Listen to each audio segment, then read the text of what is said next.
Saya ingin sekali bercerita soal kasus perundungan yang menimpa saya selama ini di Surat untuk Najwa.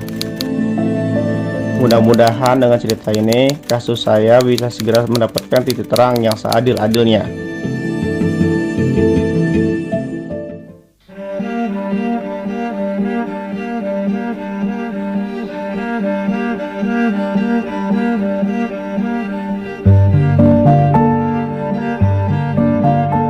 Nama saya MS. Latar belakang saya adalah bekerja di KPI sejak tahun 2011. Saya ingin bercerita tentang press release yang saya tulis. Di situ ada tercantum, kan ada kronologis sih ya, sama nama pelaku gitu. Tapi yang publik belum tahu, ternyata saya ini juga dijudge atau didiagnosis oleh psikiater.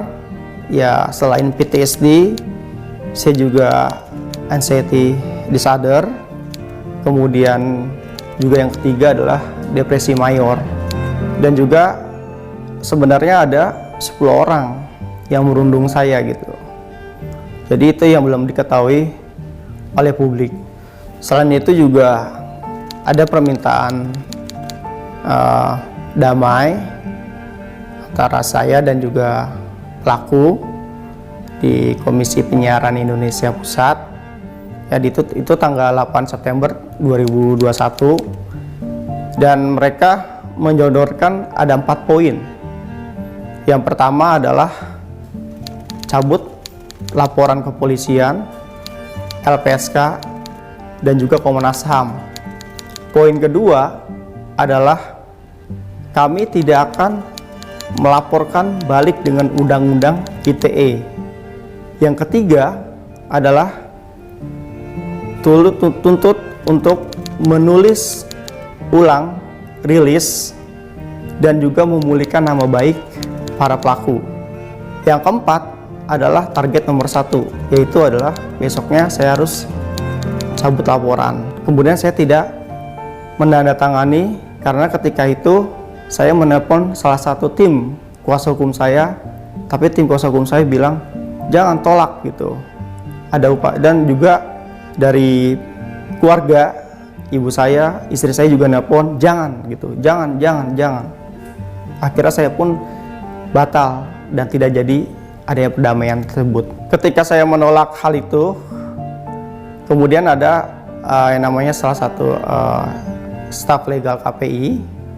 Ya, dia membawa saya ke kantor, ke ruangan kepala sekretaris KPI, ya. Dan ketika itu saya diikuti oleh salah satu perwakilan pelaku di ruangan tersebut.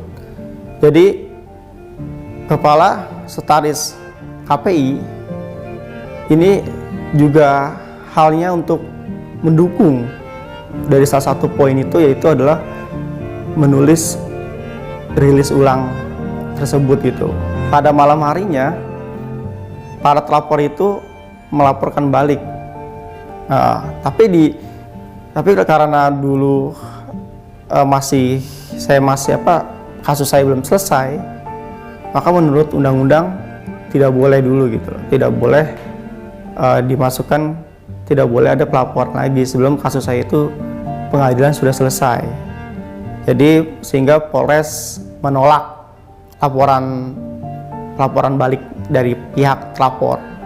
Dan besoknya salah satu pelapor pelecehan dia nelpon saya. Dia bilang katanya ini kan kasus sudah lama dan juga cuma hanya bercandaan doang. Kalau lu nganggap kita teman kata gitu, tanda tangan kata gitu. Dia ngomong gitu.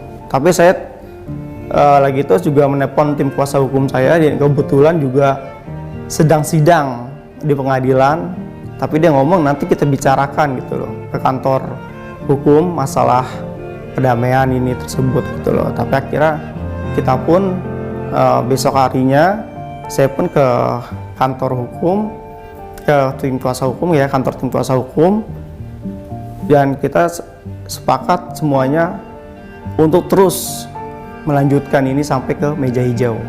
Saya kecewa kok begini gitu loh. Saya bilang saya dalam hati saya itu udah dikecewakan oleh para pelapor, kemudian saya dikecewakan lagi gitu loh. Ya, saya sangat kecewa sekali dengan pelaporan saya yang sampai saat ini juga belum ada tindakan gitu. Jadi saya untuk memohon kepada Polres Jakpus agar segera bertindak untuk menuntaskan kasus saya ini. Setelah kasus ini ramai, maka dari pihak Kominfo dan pihak KPI menginginkan agar saya dipindahkan ke Kominfo tapi tetap menjadi pegawai KPI. Hal ini diupayakan agar saya tidak traumatis lagi. Yang kedua agar saya untuk penyembuhan. Tapi saat ini Kominfo, pihak KPI belum memindahkan saya ke Kominfo. Alasannya Kepala Sekretaris KPI Pusat, dia berkata katanya belum ada tempat atau ruangan di Kominfo gitu. Saya tidak tahu kemana gini antara KPI yang janjinya Januari ini, tapi saya belum ke Kominfo. Saya jadi gantung dan tidak jelas gitu loh. Di awal tahun 2022, tepatnya 4 Januari, saya diundang oleh pihak KPI. Ya, dari rapat tersebut adalah saya diminta oleh Kepala Sekretaris KPI tidak boleh berbicara di depan publik lagi. Kemudian saya kalau misalnya berbicara ya harus kita aja gitu, artinya ke internal aja, seperti itu. Saya juga mendapatkan info ketika itu ya dari tim investigasi yang dibentuk oleh KPI.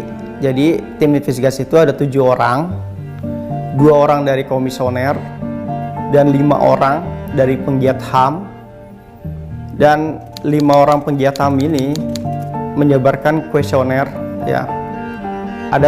Ternyata ditemukan 9 orang yang mengalami perundungan di KPI. Itu kuesioner tersebut adalah anonim.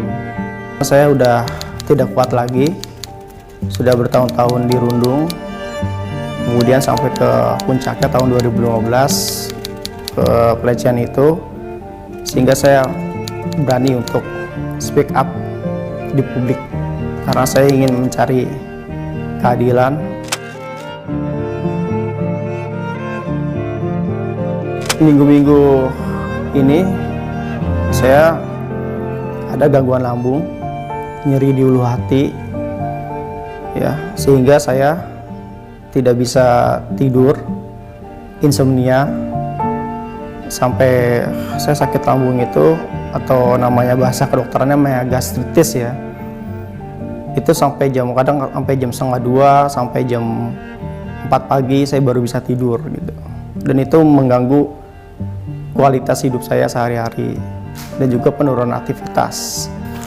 Dan ini adalah obat-obatan yang saya konsumsi setiap harinya gitu ya. Dulu saya pernah konsumsi obat 6 kali, sekarang saya konsumsi 4 kali. Jadi ketika itu keluarga itu ya membawa saya misalnya seperti rekreasi, seperti piknik gitu ya.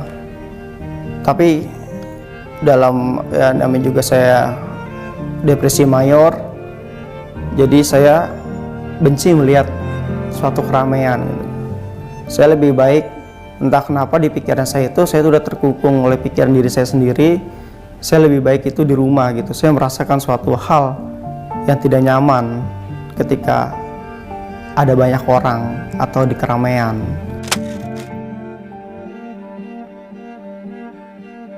Saya punya harapan yang besar untuk poin-poin. Yang pertama adalah saya mengharapkan bertemu dengan Bapak Jokowi untuk menuntaskan kasus saya. Kemudian yang kedua adalah kepada anggota DPR RI segera menerbitkan RUU TPKS. Yang ketiga kepada Menteri Johnny GPT agar merekrut saya sebagai pegawai Kominfo. Hal ini untuk bisa mengurangi atau menyembuhkan traumatis saya di KPI.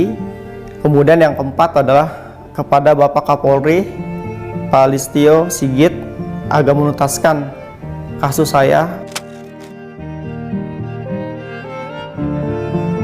Untuk terduga 9 korban perundungan di internal maupun di luar dari instansi saya gitu, saya berharap agar berani untuk speak up, jangan pernah takut gitu.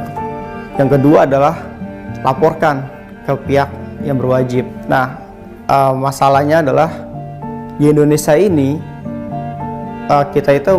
masyarakat kita itu mengandung unsur patriarki, yang artinya adalah jadi laki-laki itu tidak boleh lemah, tidak boleh cengeng, kemudian tidak boleh namanya penakut. Tapi kita sebagai laki-laki itu punya yang namanya emosional, punya perasaan, punya pikiran. Dan itulah ketika seorang lelaki ya speak up di depan publik, maka ada banyak resiko cemo-cemoan. Kok bisa sih seorang lelaki itu dirundung, dilecehkan gitu loh. Dan itu kebanyakan yang saya lihat di Indonesia ini adalah pelecehan yang dilakukan itu kebanyakan adalah perempuan, tapi tidak semua perempuan gitu loh. Jadi laki-laki juga terkena gitu. Dan saya berharap kepada laki-laki yang terkena pelecehan atau perundungan agar tetap berani mengutarakan kebebasan pendapatnya. Yang saya sampaikan kepada pelaku adalah agar dia segera jujur, ya, jujur, mengingat ini adalah bukan kasus yang main-main gitu. Dan yang kedua adalah saya ingin pelaku agar diadili, ya, pokoknya pelaku ini harus diadili seadil-adilnya sesuai dengan pasal yang berlaku.